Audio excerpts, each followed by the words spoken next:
তোমার মাকে আমার সঙ্গে কথা বলা কেন পছন্দ করো না? মানুষের সঙ্গে কথা বলে, কেউ একা থাকতে পারে পারে না। হ্যালো গাইস, সবাই কেমন আছো?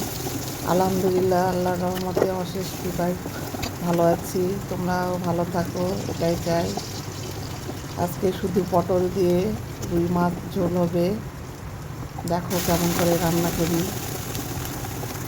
তো আজকে রান্নার পরে আবার অনেকগুলো আম কিনেছে, সেই আমগুলো দেখাবো। কয়দিন ধরে এত আম কিনছে তোমাদের আঙ্কেল, তা বলার মতো না। অনেক আম কিনতেছে।